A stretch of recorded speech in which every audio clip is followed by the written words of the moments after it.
భక్తి శ్రద్ధలతో పూజిస్తే వరాలిచ్చే దేవత వరలక్ష్మి అమ్మవారు. ఈ శ్రావణ మాసంలో వరలక్ష్మి వ్రతం రోజున తప్పకుండా తోర పూజను చేస్తాం కదా. తోర పూజను చేసి చేతికి తోరం కట్టుకుంటే ఈ వ్రతం పూర్తయినట్లు అన్నమాట. ముందుగా తెల్లటి దారాన్ని తీసుకోవాలి. ఈ తెల్లటి దారం కూడా కొత్తదై ఉండాలండి. పూజలకు సపరేట్గా మనం వాడుతూ ఉంటాం కదా, అటువంటిది మనం తెల్లటి దారాన్ని తీసుకోవాలి. మనం రెగ్యులర్గా ఇంట్లో ఉపయోగించే దారాలు ఉంటాయి కదండి, అవైతే వాడకూడదు. మనం కొత్తది సెపరేట్గా దేవుడి కోసం ఉపయోగించే దారాన్ని మాత్రమే ఉపయోగించాలి. ఈ తెల్లటి దారాన్ని తీసుకుని 5 కానీ 9 కానీ పోచలు వేసుకోవాలి. పోచలు అంటే వరసలు అని అర్థం. 5 వరసలు కానీ 9 వరసలు కానీ ఈ దారాన్ని మనం తీసుకోవాలి. ఒక చివరి నుంచి మరొక చివరకు 1 అంటే ఒకసారి కింద కౌంట్ అవుతుంది. అలా 5 కానీ 9 కానీ వరసలు తీసుకోవాలి. అలా తీసుకున్న తర్వాత దానికి శుభ్రంగా పసుపు రాయాలి. ఎక్కడా తడి పొడి లేకుండా తెల్లగా కనిపించకుండా మనం శుభ్రంగా పసుపు రాసుకోవాలి. ఈ తోరంకు పువ్వులు, తమలపాకులు, మరువం, మామిడి ఆకులు ఇలా ఈ 4 వాటిల్లో ఏదైనా సరే కట్టుకోవచ్చు.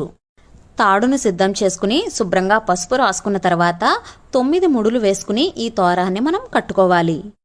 తోరగ్రంథి పూజ అంటాం కదండి. గ్రంథి అంటే ముడి అని అర్థం. ఇప్పుడు మనం ఏవైతే పువ్వులు సిద్ధం చేసుకుని ఉన్నామో ఆ పువ్వులన్నీ కూడా ఈ తోరానికి కట్టుకోవాలి. మనం నార్మల్గా పూలమాల కట్టుకుంటూ ఉంటాం కదండి, అలా ముడివేయచ్చు. 2 పూలు తీసుకుని అటు ఇటు పెట్టుకుని మామూలుగా పూలమాల కట్టినట్లుగా ముడి ఎలా వేస్తామో అలా వేసుకోవచ్చు. కొంతమంది 9 ముడులు కాబట్టి 9 సార్లు పూలు పెట్టి కడుతూ ఉంటారండి, అలా అయినా కట్టుకోవచ్చు. మన దగ్గర పూలు తక్కువ ఉన్నప్పుడు 3 సార్లు పూలు కట్టి ఇలా వీడియోలో చూపిస్తున్నట్లుగా మిగిలిన 6 ముడులు కూడా ముడిలా వేసేయచ్చు.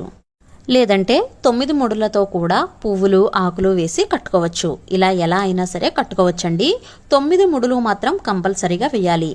కొంతమంది 9 రకాల పూలు కూడా వేసి కట్టుకుంటూ ఉంటారు. తయారు చేసుకున్న ఈ తోరాలను నవసూత్రం అంటారు. 9 ముడులు 9 దారాలు కలిపి కట్టుకున్నాం కదా. నవ అనే పదం కేవలం 9 ముడులనే కాదండి, నవగ్రహాలు, నవరత్నాలు, నవనాడులను, నవగ్రంథులను కూడా సూచిస్తుంది. ఈ 9 ముడులతో తయారు చేసుకున్న తోరం కట్టుకోవడం వల్ల అన్నింటా విజయం కలుగుతుంది. ఈ తోరాలను మనం పూజ రోజున తయారు చేసుకోవాలండి. పూజ రోజు చాలా పనులుంటాయి కదా, అంటే ప్రసాదాలు తయారు చేసుకోవడం, కలసం సిద్ధం చేసుకోవడం, ఇలాంటి పనులన్నీ చాలా ఉంటాయి కదా. అందుకోసం మనం ఈ తోరాలను ముందు రోజు అయినా సరే సిద్ధం చేసుకోవచ్చు. అయితే తోరాలను సిద్ధం చేసుకునే ముందు శుభ్రంగా స్నానం చేసి మంచి బట్టలు కట్టుకుని తోరాలను తయారు చేసుకోవచ్చు.